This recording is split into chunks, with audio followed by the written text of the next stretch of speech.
নমস্কার এবং এই সেশনে আপনাকে স্বাগত জানাই। আজ আমরা অন্বেষণ করতে যাচ্ছি কিভাবে আমরা ওএফসি ট্রেনার কিট ব্যবহার করে আমাদের ভয়েসকে রেডিও সিগন্যালে পরিবর্তন করতে পারি এবং আবার ফিরে আসতে পারি। এটি আমাদের শব্দগুলিকে অদৃশ্য ওয়েভে পরিণত করার মতো, যা বাতাসের মধ্য দিয়ে যায় এবং তারপরে তাদের সাউন্ডে রূপান্তরিত করে। এদের মধ্যে ঢোকা যাক এবং এটি কিভাবে কাজ করে তা দেখা যাক। उद्देश्य। इस सेशन के अंत में आप निम्न में सक्षम होंगे: फ्रीक्वेंसी मॉड्यूलेशन और डीमॉड्यूलेशन के बारे में विस्तार से बताना और वॉइस लिंक द्वारा ओएफसी ट्रेनर किट का उपयोग करके फ्रीक्वेंसी मॉड्यूलेशन और डीमॉड्यूलेशन को प्रदर्शित करना। डीमॉड्यूलेशन को एक मॉड्यूलेटेड कैरियर वेव से ओरिजिनल इंफॉर्मेशन कैरिंग सिग्नल निकालने के रूप में परिभाषित किया गया है। डीमॉड्यूलेटर एक इलेक्ट्रॉनिक सर्किट है जिसका उपयोग मुख्य रूप से मॉड्यूलेटेड कैरियर वेव से इंफॉर्मेशन कंटेंट को रिकवर करने के लिए किया जाता है। डीमॉड्यूलेशन की आवश्यकता। डीमॉड्यूलेशन मॉड्यूलेटेड सिग्नल से ओरिजिनल सिग्नल को रिकवर करने की प्रक्रिया है। बैंडविड्थ आवश्यकताओं को कम करके सिग्नल को लंबी दूरी तक ट्रांसमिट करने के लिए सिग्नल का मॉड्यूलेशन किया जाता है। ये मल्टीप्लेक्सिंग में भी मदद करता है, जिसका अर्थ है कि एक ही चैनल पर कई सिग्नल ट्रांसमिट किए जाते हैं, जिसके परिणाम स्वरूप स्पेक्ट्रम का कुशल उपयोग होता है। मॉड्यूलेशन रेडियो फ्रिक्वेंसी की मदद से किया जाता है जो हमारे कान की ऑडिबल रेंज के बाहर है। ओरिजिनल इंफॉर्मेशन को रिकवर करने और इसे इंसानों की ऑडिबल रेंज में लाने के लिए डीमॉड्यूलेशन प्रोसेस की आवश्यकता होती है। विभिन्न प्रकार के डीमॉड्यूलेशन इस प्रकार के होते हैं: एम्पलीट्यूड डीमॉड्यूलेशन, फ्रीक्वेंसी डीमॉड्यूलेशन और phase demodulation. Frequency demodulation. Frequency demodulation, जिसे एफएम डीमॉड्यूलेशन के रूप में भी जाना जाता है, एक कैरियर वेव से ओरिजिनल इंफॉर्मेशन सिग्नल निकालने की प्रक्रिया है जिसे फ्रीक्वेंसी में संशोधित किया गया है। फ्रीक्वेंसी डीमॉड्यूलेशन के प्रकार हैं: slope detector, ratio detector, phase locked loop या PLL. Slope detector frequency demodulation के लिए स्लोप डिटेक्शन उपयोग की जाने वाली एक सरल विधि है। ये इस तथ्य पर निर्भर करता है कि एफएम सिग्नल में फ्रीक्वेंसी डेविएशन सिग्नल के स्लोप में बदलाव से मेल खाता है। ऑपरेशन: एफएम सिग्नल को एक सर्किट से गुजारा जाता है जो इसके स्लोप में बदलाव का पता लगाता है। इस सर्किट का आउटपुट फ्रीक्वेंसी डेविएशन के प्रोपोर्शनल में होता है और इस प्रकार मॉड्यूलेटिंग सिग्नल को रिकवर किया जा सकता है। Ratio detector. रेशियो डिटेक्टर एक अधिक बेहतर टेक्निक है जो इनपुट एफएम सिग्नल और एक लोकल ऑसिलेटर के बीच फेज में अंतर की तुलना करती है। ऑपरेशन: इनपुट एफएम सिग्नल को कैरियर फ्रीक्वेंसी पर एक लोकल ऑसिलेटर सिग्नल के साथ मिलाया जाता है। फिर इन संकेतों के बीच फेज में अंतर की तुलना की जाती है और आउटपुट फ्रीक्वेंसी डेविएशन के प्रोपोर्शनल होती है। फेज लॉक्ड लूप या PLL. Phase locked loop FM signal के लिए व्यापक रूप से उपयोग की जाने वाली डीमॉड्यूलेशन टेक्निक है। ये कैरियर वेव के फेज को लॉक कर देता है और इसकी फ्रीक्वेंसी वेरिएशन को ट्रैक करता है। ऑपरेशन: इनकमिंग एफएम सिग्नल की तुलना वोल्टेज कंट्रोल्ड ऑसिलेटर या वीसीओ आउटपुट से की जाती है। डीमॉड्यूलेशन के लाभ: ये सिंगल चैनल से कई सिग्नलों को गुजरने की अनुमति देकर बैंडविड्थ के कुशल उपयोग में मदद करता है। ये ओरिजिनल सिग्नल को रिकवर करने में मदद करता है जो इससे ओरिजिनल इंफॉर्मेशन प्राप्त करने के लिए आवश्यक होता है। ये नॉइस इम्यूनिटी में सुधार करता है जो सिग्नल की विश्वसनीयता में सुधार करने में मदद करता है। ये एएम, एफएम और पीएम सिग्नल को डीमॉड्यूलेट कर सकता है। ये डीमॉड्यूलेशन के विविधीकरण को बेहतर बनाने में मदद करता है और इसका उपयोग कई प्रकार के एप्लीकेशन में किया जा सकता है। डीमॉड्यूलेशन के application: radar system. Radar system में डीमॉड्यूलेशन टेक्निक का उपयोग रेंज, एंगल और कई अन्य चीजों के बारे में जानकारी निकालने के लिए किया जाता है। ये नेविगेशन, वेदर मॉनिटरिंग और डिफेंस में मदद करता है। टेलीविजन डीमॉड्यूलेशन टेक्निक का उपयोग वीडियो और ऑडियो सिग्नल को रिकवर करने के लिए किया जाता है, जो टेलीविजन कार्यक्रमों को उचित रूप से प्रदर्शित करने में मदद करता है।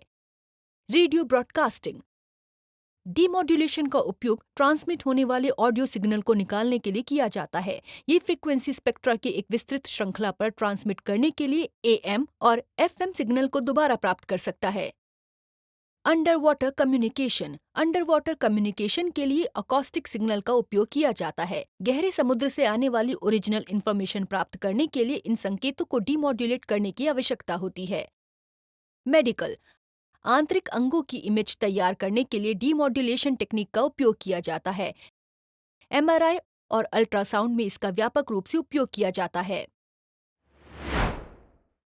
इसके बाद हम वॉइस लिंक द्वारा OFC ट्रेनर किट का उपयोग करके FM मॉड्यूलेशन और डीमॉड्यूलेशन करेंगे।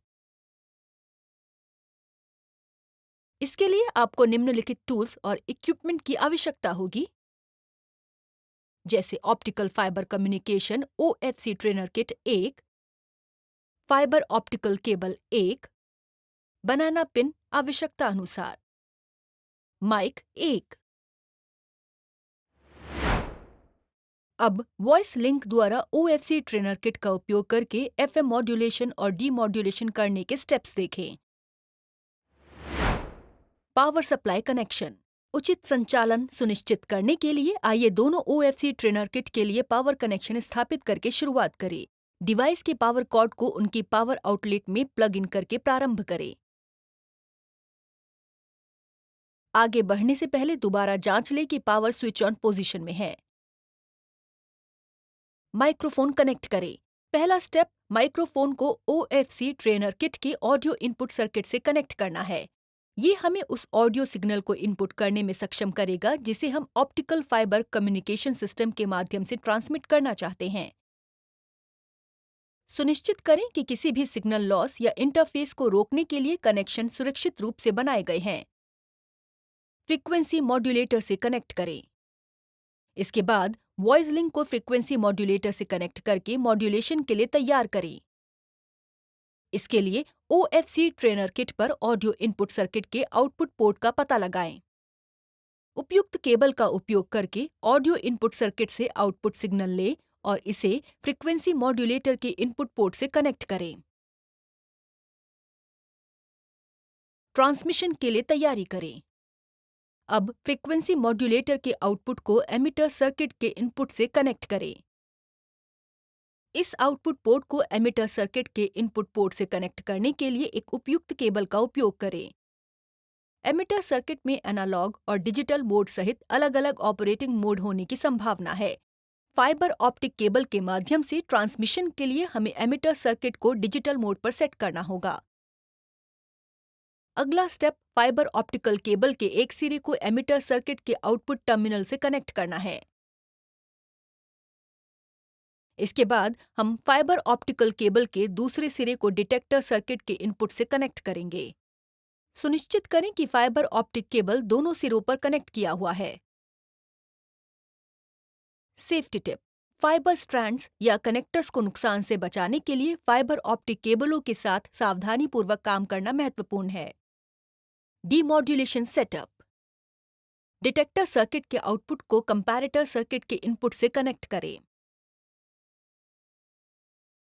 सुनिश्चित करें कि केबल का ये सिरा कंपैरेटर के इनपुट पोर्ट के साथ उपयुक्त कंपैटिबल कनेक्टर के साथ पूरा हो गया है।